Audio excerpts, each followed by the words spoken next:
m'appelle Jérémy, je travaille chez Yamaha à Poitiers. On a la chance de recevoir Alison aujourd'hui, à laquelle on va prêter la MT10 SP 2022, qui est une évolution du modèle qu'on avait depuis 2017 en version SP, qui est un peu plus puissante, qui passe les normes Euro 5, qui consomme beaucoup moins. On a perdu 25% de consommation en moins et en ce moment ça a tout son intérêt. C'est sûr.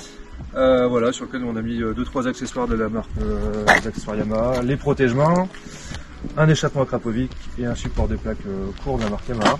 Ça protège bien les mains du vent, là ça commence à faire pesquer le matin. Ouais. Ça permet de rouler un peu plus tard dans la saison, puis ça renforce son côté un peu bodybuilder. Tu l'as testé toi, j'imagine? Oui, j'ai commencé à rouler avec. Qu'est-ce que t'en penses? Donc c'est génial. On est sur un moteur, un CP4, un Crossplane. Ouais. Il y a du caractère à bas régime, il y a d'allonge dans les tours sans s'arrêter, ça reste souple si on veut faire un peu de duo, ça permet d'enrouler, ça permet d'emmener même ses enfants à l'école quand on a besoin. C'est pas une moto qui peut, voilà, elle a deux visages, elle peut être très douce et très docile et puis elle permet de se lâcher sur circuit évidemment quand on a envie. Ok. Il y en a pour tous les goûts. Si je reste succinct, on a la chance d'avoir au tableau de bord, prime abord, des réglages sur la puissance, l'anti-patinage, l'anti-wheeling et les suspensions et le réglage des suspensions. Qu'est-ce que tu as mis là pour moi par exemple? Pour toi, j'ai mis un mode où la puissance est assez agressive mais elle permet de rouler sur route et de découvrir la moto. Avec l'anti-patinage et le traction control de courbe au minimum parce qu'aujourd'hui il fait beau, il fait sec, on est à Poitiers. Après je peux te changer les modes. Alors tu peux pré-régler tes modes. Tu as un mode A, B, C, D et dans chacun des modes tu peux régler tout ce que tu as besoin. Le mode 4 par exemple, puissance minimum, tout ce qui est anti-patinage et traction control de courbe à fond pour se protéger. Voilà l'idéal, pluie, route glissante, pneus neufs, des choses comme ça. Le chemin. Sur la MT10, c'est un accompagnement qu'on a sur des fois plusieurs semaines, voire plusieurs mois avec les clients. Où on leur pré-règle les choses en fonction de ce qu'ils ont besoin à l'instant T et en fonction de la découverte de la moto et de ce qu'ils vont être amenés à faire de plus en plus. On vient peaufiner les réglages, on vient les accompagner au fur et à mesure et après ils sont autonomes dans tous ces modes-là. Ou là, Là ça fait peur là. Hein. Ouais, là tu retrouves tes 4 modes A, B, C, D sur lesquels tu as tes réglages. Et après tu peux venir régler tes gestions de frein moteur, tes gestions de freinage d'ABS, tes gestions de suspension, parce que tes suspensions, je peux très bien régler tous tes paramètres de suspension.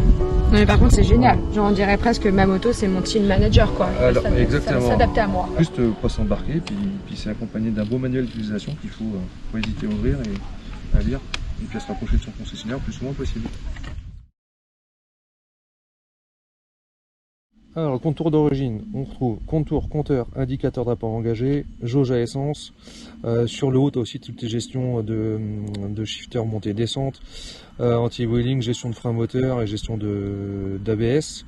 Ça, c'est sur la partie usage route. Après, on peut très bien te le passer en version track en rentrant dans les modes. Je passe en track mode. Et là, on a une nouvelle interface qui s'affiche.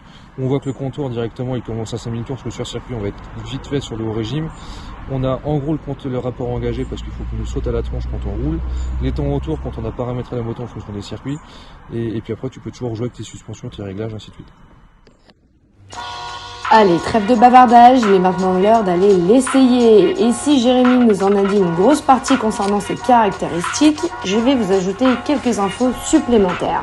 Déjà, la grande variante de cette nouvelle version SP de la MT10 réside surtout dans sa décoration spécifique et qui est dotée de suspension à assistance électrique de chez Öhlins. Bon, elle divise concernant son physique, cependant elle a tendance à rassembler les cœurs concernant son moteur. Et oui, ce 4 cylindres est une vraie machine de guerre qui ravira ceux qui aiment la puissance du R1 mais qui préfèrent piloter un roadster au quotidien.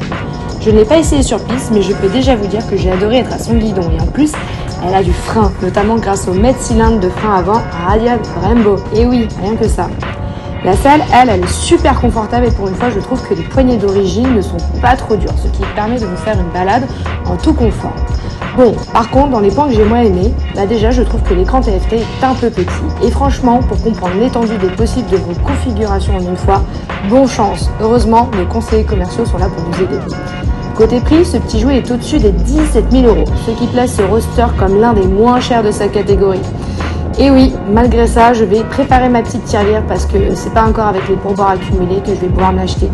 Allez, j'espère que cet essai vous a plu.